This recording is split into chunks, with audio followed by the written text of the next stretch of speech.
Que a graça e a paz do nosso Senhor Jesus Cristo esteja sobre ti. Amém? Que essa mesma graça alcance você que nos acompanha por meio da internet. Que Deus abençoe você, seu lar, aonde você estiver. Gente, nessa manhã o nosso desafio aqui é muito grande. A palavra que eu quero compartilhar com vocês é uma palavra que eu diria polêmica. Alguns textos da Bíblia são polêmicos. E muitas vezes nós, pregadores, fugimos desses textos exatamente por eles serem polêmicos. Mas hoje eu quero conversar com vocês a respeito deste texto. João 15. Nós vamos hoje falar do tema A Videira Verdadeira e os seus ramos. Irmão, João 15, a partir do versículo 1 até o verso 8. Eu sou a videira verdadeira. E meu pai é o agricultor. Nós poderíamos até dizer o viticultor, né? Aquele que cuida da vide. Todo ramo que estando em mim não dá fruto, ele corta. E todo que dá fruto, ele poda, para que dê mais fruto ainda. Vocês já estão limpos pela palavra que lhes tenho falado. Permaneçam em mim. E eu permanecerei em vocês. Nenhum ramo pode dar fruto por si mesmo, se não permanecer na videira. Vocês também não podem dar fruto, se não permanecerem em mim. Eu sou a videira, vocês são os ramos. Se alguém permanecer em mim e eu nele, este dá muito fruto. Pois sem mim, vocês não podem fazer coisa alguma. Se alguém não permanecer em mim, será como o ramo que é jogado fora e seca. Tais ramos são apanhados, lançados ao fogo e queimados. Se vocês permanecerem em mim, e as minhas palavras permanecerem em vocês, pedirão o que quiserem, e lhes será concedido. Meu Pai é glorificado pelo fato de vocês darem muito fruto, e assim serão meus discípulos. Amém? Este texto do Evangelho de João não é fácil de interpretar, embora muito conhecido, muitas vezes lido. A videira, ela é uma das figuras usadas no Antigo Testamento como ilustração do povo de Israel. No Salmo 80, Israel é a videira que Deus trouxe do Egito e plantou no solo que tinha preparado para ela. O salmista lamenta-se porque ela não floresceu. A videira não deu os frutos esperados. E os seus muros de proteção foram destruídos e ela foi saqueada por ladrões. Eu vou ler com vocês então as palavras do salmista a partir do verso 8, então, Salmo 80, no verso 8. Diz assim, olha. Do Egito trouxeste uma videira. Está se referindo ao povo de Israel que sai do Egito. Expulsaste as nações e a plantaste. Ele a estabeleceu nas terras de Canaã. Expulsou o povo de lá. Limpaste o terreno. Ele lançou raízes e encheu a terra. Os montes foram cobertos pela sua sombra, e os mais altos cedros pelos seus ramos. Seus ramos se estenderam até o mar, e os seus brotos até o rio. Por que derrubastes as suas cercas, permitindo que todos os que passam apanhem as suas uvas? Javalis da floresta a devastam, e as criaturas do campo dela se alimentam. Volta-te para nós, ó Deus dos exércitos. Dos altos céus, olha e vê, toma conta desta videira, da raiz que a tua mão direita plantou, do filho que para ti fizeste crescer. Tua videira foi derrubada, como lixo, foi consumida pelo fogo. Pela tua repreensão, perece o teu povo. O salmista está fazendo um clamor, né, a Deus, e está tratando Israel, então, como você vê, como uma videira, e fala do juízo de Deus, né? Então ela foi consumida pelo fogo, e aqui como um juízo de Deus. No Evangelho de João, no capítulo 15 que nós lemos.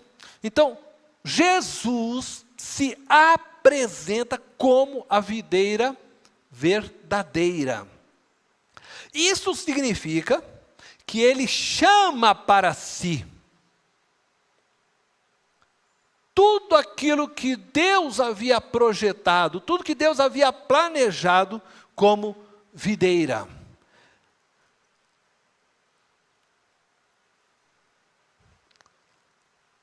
Israel, a videira, representa o povo de Deus. Israel, a videira, representa todo o projeto que Deus havia feito para a humanidade, a partir, então, da sua aliança com Abraão.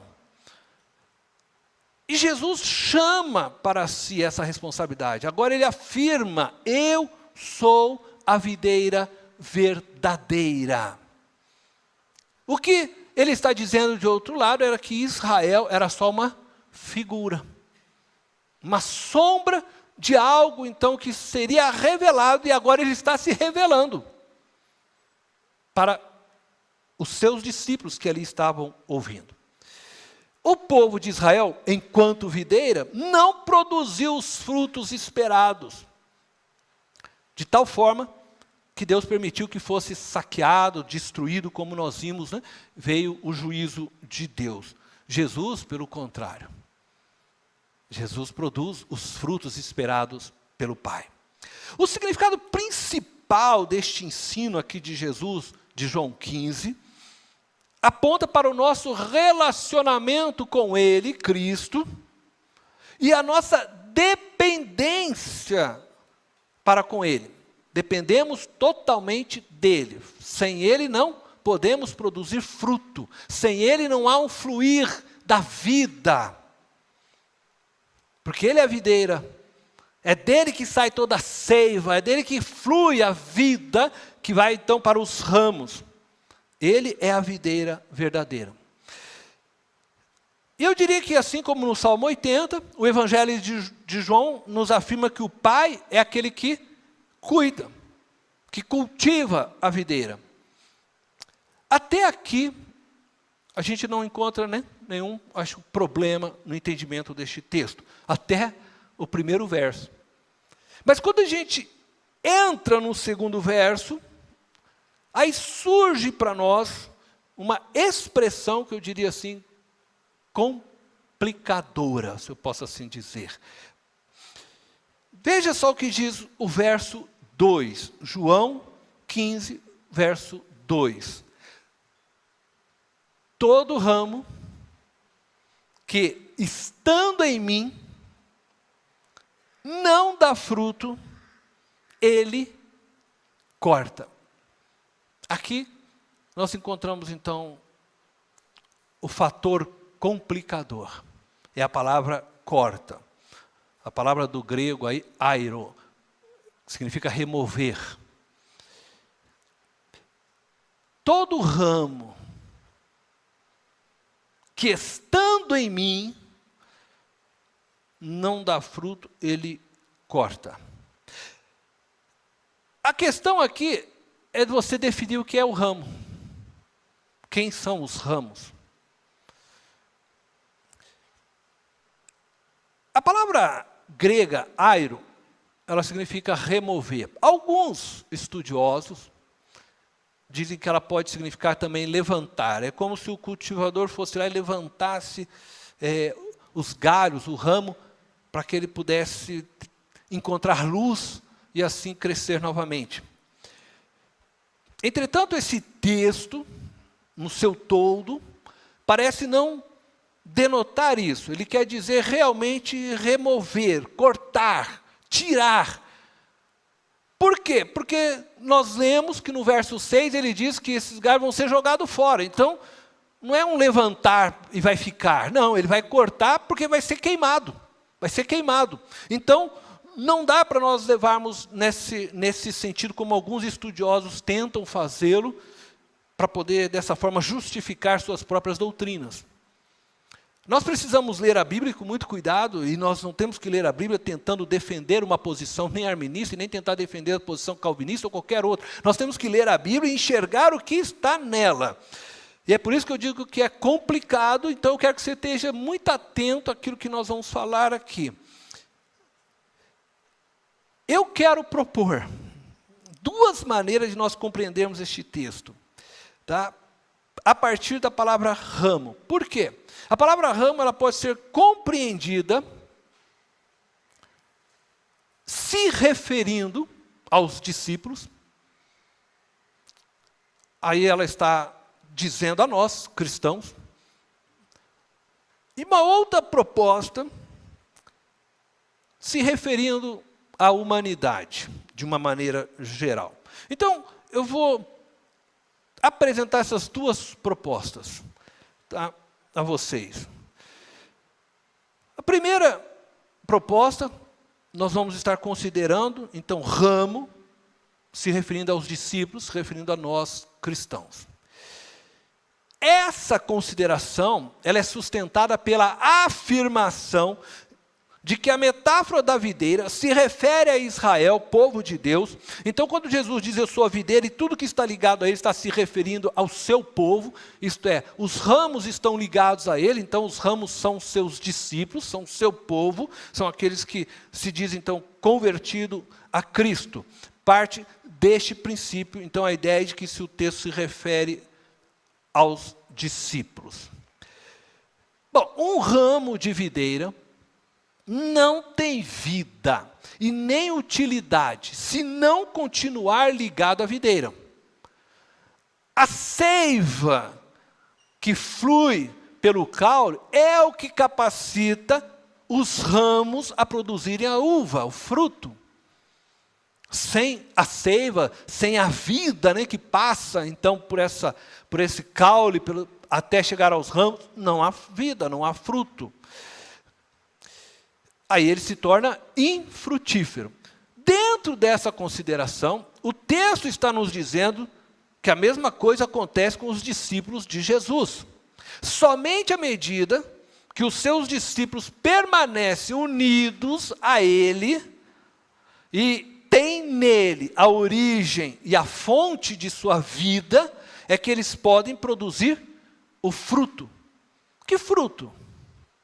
A qual fruto o texto está se referindo? Tudo nos leva a entender que está falando do fruto do Espírito. Pode-se pensar em evangelização? Pode. Mas o texto está falando certamente do fruto do Espírito. Mas evangelização é parte de todos aqueles que estão cheios do fruto do Espírito. É consequência de um viver com Deus. Se nós, seus discípulos, estamos ligados a Jesus, nós produziremos fruto. É isso que se espera. E é isso que Jesus está dizendo. É isso que o texto nos ensina. Se não produzirmos fruto, considerando que ramos aqui está falando de todos os discípulos, se nós vivermos a nossa vida sem nos alimentarmos da seiva, sem nos alimentarmos da vida de Jesus, e eu diria até que ao invés de nos alimentarmos de sua palavra, de sua vida, nós nos alimentarmos da cultura que nos é trazida pelo mundo, nos apresentada, né, pelas mídias, pelas redes sociais, se nós começarmos a alimentar o nosso ser daquilo que não provém de Cristo, certamente que nós não poderemos dar os frutos que vêm da própria vida de Cristo. O fruto que nós vamos dar são frutos de morte. Frutos que o apóstolo Paulo coloca dentro da carne. Frutos que não são esperados pelo Pai. De tal forma que ele olha para nós e nos vê como infrutíferos. E aí, dentro dessa ideia, então o Pai vem e corta.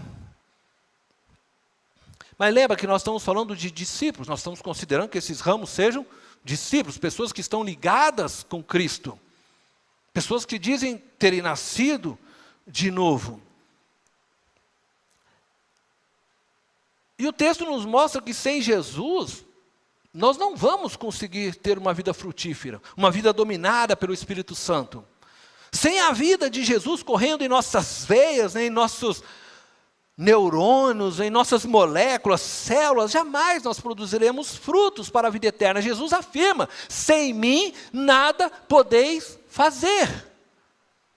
É necessário que nós permaneçamos unidos a Jesus Cristo para podermos dar frutos esperados pelo Pai, frutos gerados pela vida de Cristo. Por isso, frutos do Espírito de Cristo que agora habita em nós.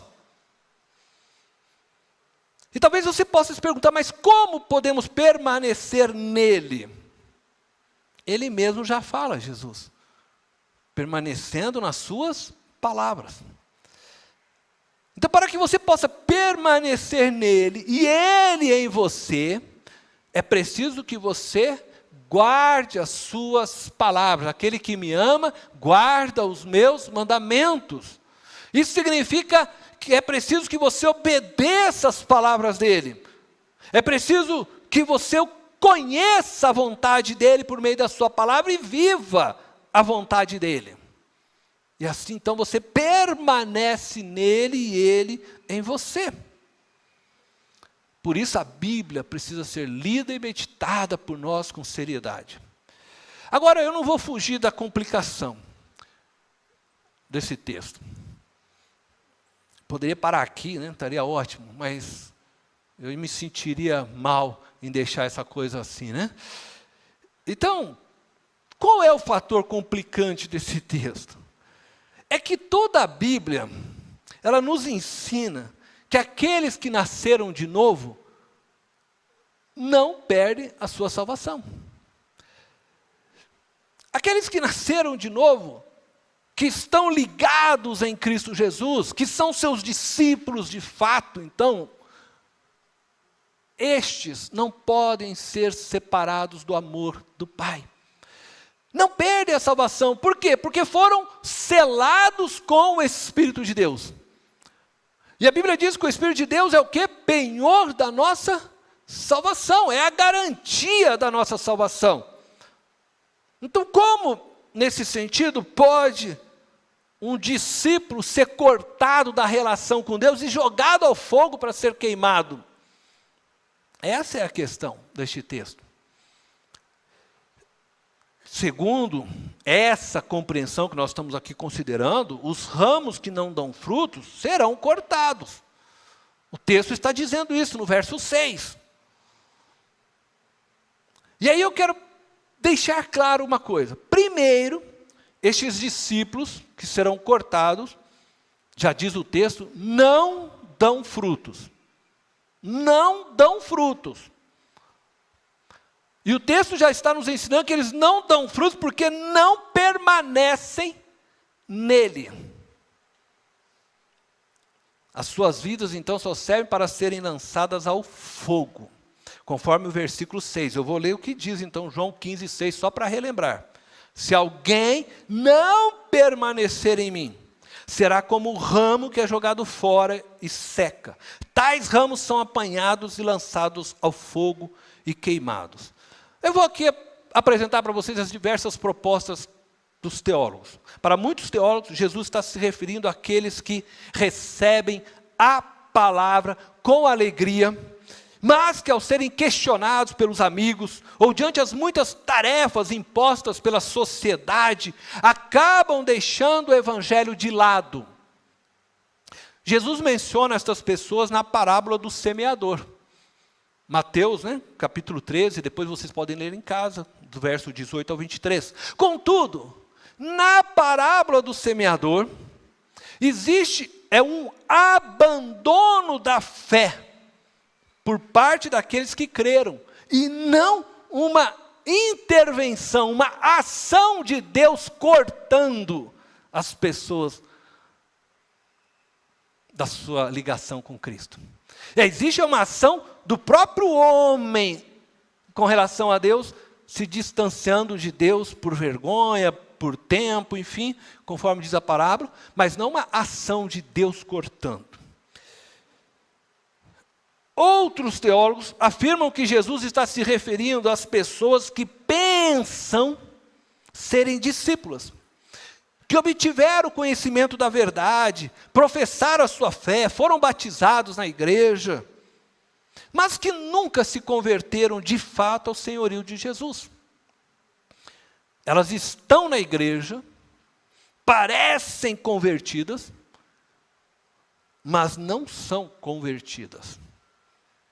Elas curam em nome de Jesus, elas expulsam demônios em nome de Jesus, profetizam em nome de Jesus, mas não fazem a vontade do Pai, não se submetem à vontade do Pai. Elas são citadas no Evangelho de Mateus, capítulo 7, do verso 21 ao 23.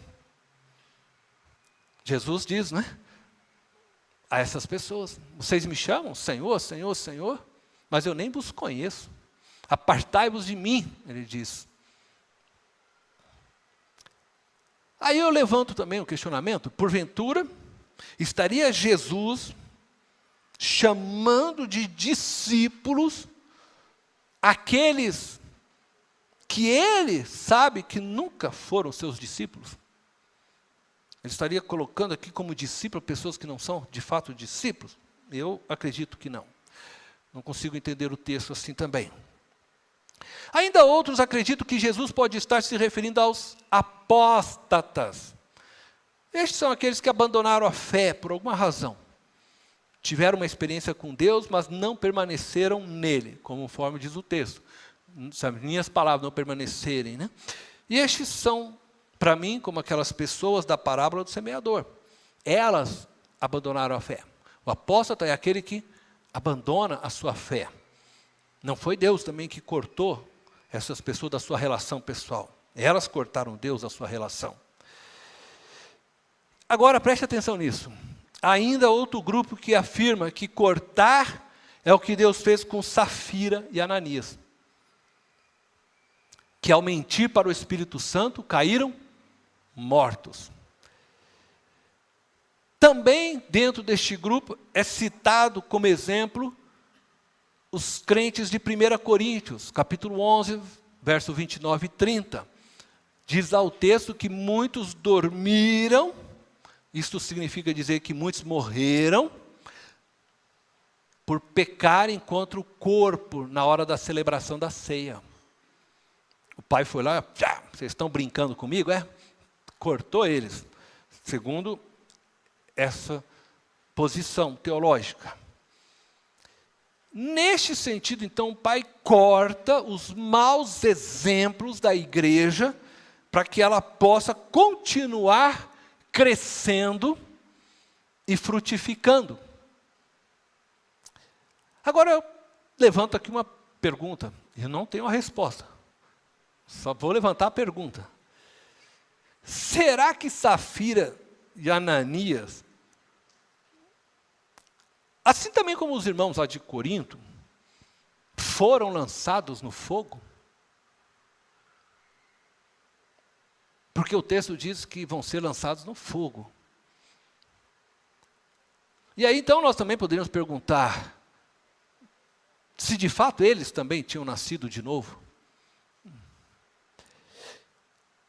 Com tudo isso, eu quero dizer para você o seguinte: a verdade é que muitos que se dizem discípulos de Jesus, em vez de permanecer nele, em sua palavra, preferem permanecer no conselho dos seus amigos. Preferem guardar no coração as palavras de homens do que a de Deus. Preferem serem aceitos pela turma, pela sociedade, do que suportarem a rejeição por causa de Deus. Muitos, porque os colegas, os amigos fumam e dizem que é bom, então eles também começam a fumar para serem aceitos. Algumas vezes os colegas nem dizem para eles fumarem, mas como eles querem serem aceitos, reconhecidos como parte daquela tribo, eles passam a fumar também. E eu estou usando o fumo, mas não é só o fumo, é muitas outras coisas. Às vezes é um amigo que faz bullying, com outro, e para se sentir parte de uma turma, alguém começa também a fazer o bullying, porque ele quer ser da turma. E começa a fazer coisas que desagradam a Deus, mas ele quer se sentir abraçado pelos seus amigos, colegas.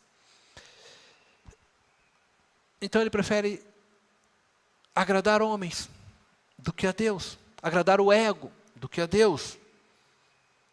Alguns desses discípulos, dessas pessoas que dizem, então, ser cristão, que estão nas igrejas, mas que não permanecem em Jesus, escolhem, até mesmo conscientemente, caminhos errados, na certeza de que Deus é bom e os perdoará. Estão apoiados muitas vezes no Evangelho da Graça, de uma forma errônea no seu entendimento, acham que podem viver no pecado, afinal de contas, onde abundou o pecado, superabunda a graça. Então eu vou pecar mais, como diz o apóstolo Paulo, para que Deus mostre ainda mais a sua graça e do seu amor, não é? Algumas pessoas vivem assim.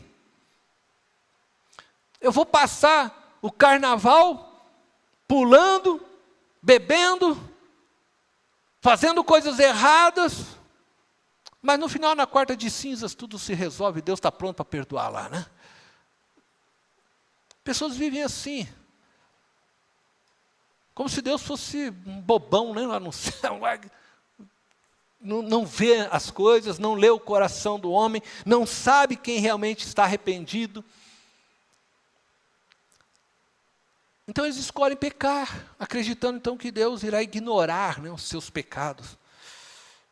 Esse é o tipo do discípulo que pensa assim: Deus é amor, Deus é misericordioso, no fim todo mundo vai ser perdoado, está tudo certo, estou na graça. Eu quero dizer para você hoje, não se engane. Olhe para você nessa manhã, para o seu coração, para a sua vida. Os filhos de Deus, o texto nos ensina isso, produzem frutos.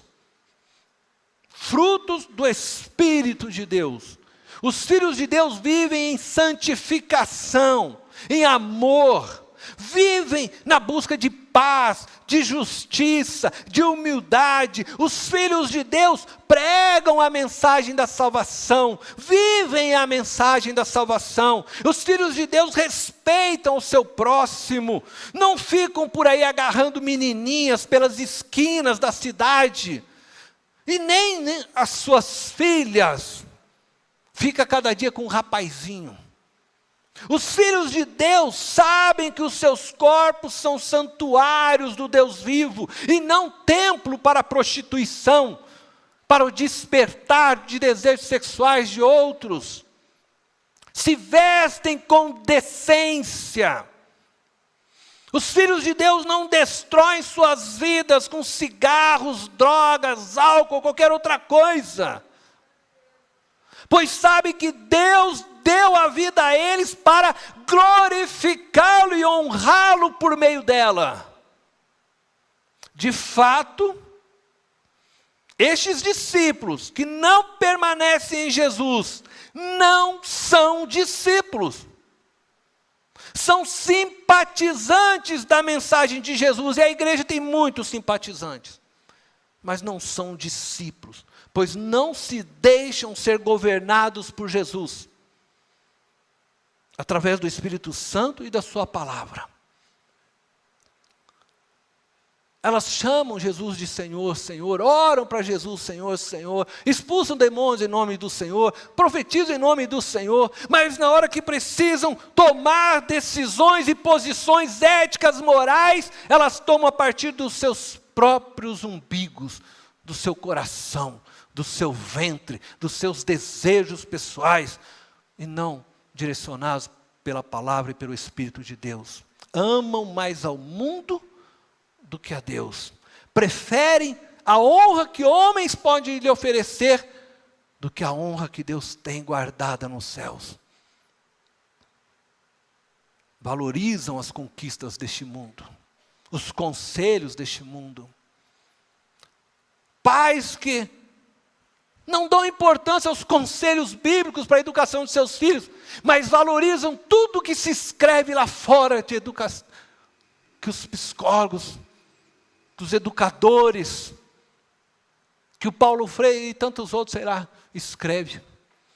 Mas o que a Bíblia escreve, ele ignora. Porque valoriza o que está lá fora, não valoriza o que Deus deu. Deus não mente. Deus não mente. Ele vai cortar os ramos que não dão frutos. Isso é certo no texto. Que não dão frutos provenientes da vida de Jesus. Deus vai cortar e lançá-los ao fogo. E o apóstolo Paulo testifica isso. Ele diz lá em 1 Coríntios 6, 9 ao 10. Vocês não sabem que os perversos, ele está falando isso à igreja. A igreja de Corinto, não herdarão o reino de Deus? Olha o que ele diz, não se deixe enganar. Nem imorais, nem idólatras, nem adúlteros, nem homossexuais, passivos ou ativos, nem ladrões, nem avarentos, nem alcoólatras, nem caluniadores, nem trapaceiros herdarão o reino de Deus. Se você tem trocado os conselhos de Deus pelos conselhos do mundo, se você tem preferido agradar a turma, a sociedade, os seus colegas de trabalho, ao invés de agradar a Deus, saiba que você será cortado do reino de Deus e servirá apenas para ser lançado no fogo. A diferença entre o discípulo e um simpatizante é que o discípulo obedece a tudo o que o Senhor Jesus ensinou. O simpatizante, ele obedece somente quando lhe convém, quando lhe é agradável. A pergunta que você precisa fazer, você é discípulo ou você é um simpatizante do Evangelho?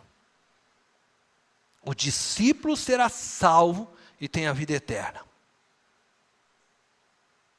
O Espírito habita nele e é penhor e garantia da sua salvação. O simpatizante será cortado e lançado no fogo. Se você quer estar ao lado de Jesus, quando Ele vier para reinar, abandone o pecado. Se arrependa de seus maus caminhos. Deixe os vícios de lado. Deixe o cigarro, deixe as drogas, deixe o álcool. Deixe a prostituição, deixe a roubalheira, deixe a fofoca. Deixe tudo de lado que é pecaminoso. Liberte-se destas coisas que te aprisionam. Siga Jesus, ouça as suas palavras, permaneça nelas. E Ele permanecerá em você. Amém?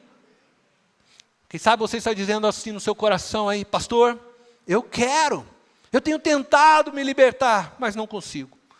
Eu quero falar para você, creia no poder de Deus. Creia de todo o seu coração, não há impossível para Deus. Se você quer isso, Ele vai te conceder essa libertação. Ele vai te encher do seu poder, da sua graça, e você vai se libertar pelo poder dEle, não pela tua força. Confia, se renda, se entrega, creia. Ele tem vida para fluir em você, vida para toda eternidade. Amém? Eu vou falar da segunda expressão. Preste atenção. Considerando que o ramo se refira à humanidade como um todo. Eu quero desde já deixar claro uma coisa. Eu vou entrar numa coisa que é perigosa. Primeiro, por quê? Porque todos os comentaristas, e eu quero deixar isso claro, e eu não estou aqui para trazer coisa e criar coisa nova. Todos os comentaristas, eu busquei, li, fui na internet, nos meus livros, consideram os ramos como os discípulos. Por quê? Porque os ramos estão ligados em Jesus. Mas eu quero propor uma reflexão aqui, se nós considerarmos esses ramos como humanidade. Eu vou tentar mostrar o porquê, Mas eu não estou aqui dizendo e afirmando que essa aqui é uma verdade. Eu estou propondo uma reflexão a partir dela. Então, não vão dizer por aí que o pastor saiu falando uma coisa herética e nova, não. Eu estou propondo uma reflexão a partir disso. E aí nós precisamos ver se isso tem fundamento ou não. Então eu quero propor isso, uma segunda forma de interpretarmos este texto. E aí eu peço a Deus com muita humildade aqui, que Ele não me deixe falar heresias, nem distorcer nada daqui do que está escrito. E se eu fizer, desde já, Senhor, eu te peço perdão, porque não é minha intenção. Minha intenção é trazer uma revelação da palavra de Deus e tentar entender o que Jesus estava de fato falando naquele momento da história. E isso é muito difícil para nós, porque nós estamos mais de 2000 anos daquele fato, mas tentando entender o que Jesus estava falando naquele momento. Eu penso que a palavra ramo, ela pode ser compreendida, talvez como uma referência aqui à humanidade. Então, o que está acontecendo nesse diálogo? Para mim, Jesus está, primeiro, desconstruindo a imagem de que Israel é a videira. Ele está trazendo para si que ele é a videira verdadeira.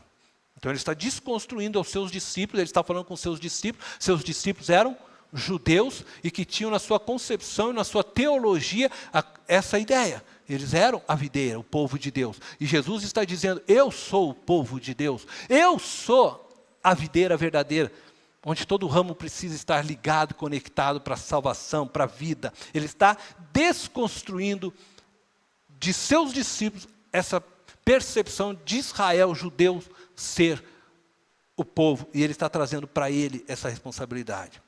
Essa é a minha primeira percepção desse texto. Segundo, porque a vida, de fato, ela não flui de Israel, mas dele. Eu sou a videira verdadeira. Israel não tem vida para dar. Eu sou a videira, eu tenho a vida para dar. Bom, aí eu quero ler com vocês João 15, versículo 5.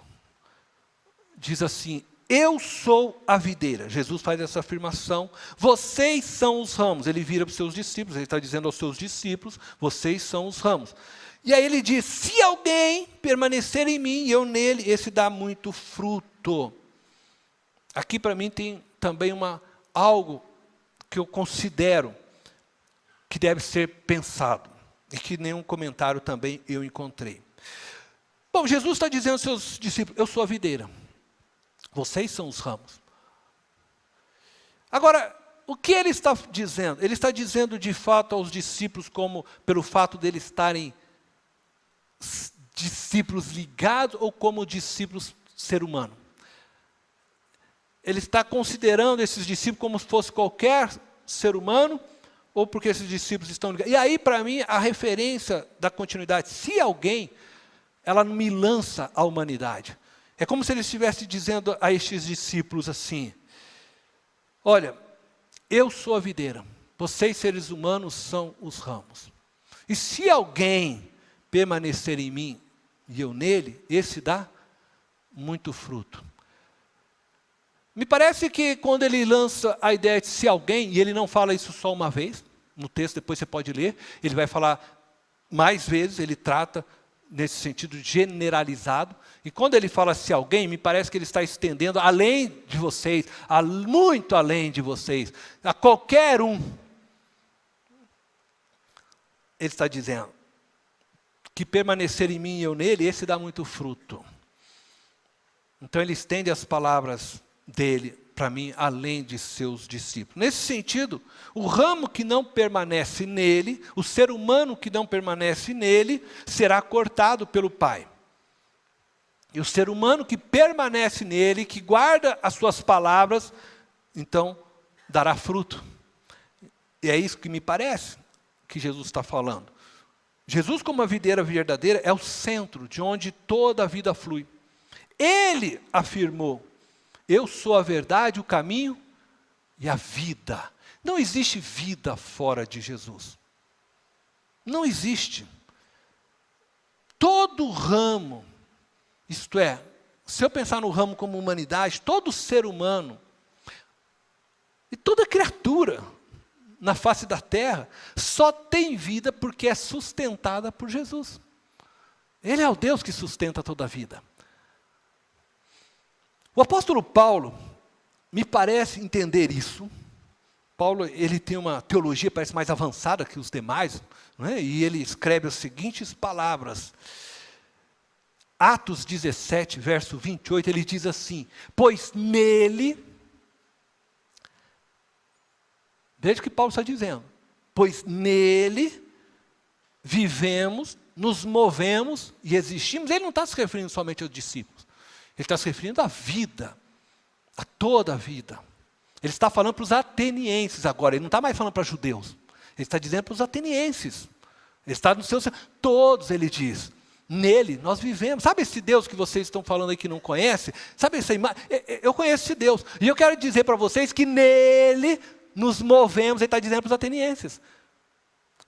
Então ele está se referindo que toda a humanidade, toda a existência, toda a vida está em Cristo. Está em Cristo.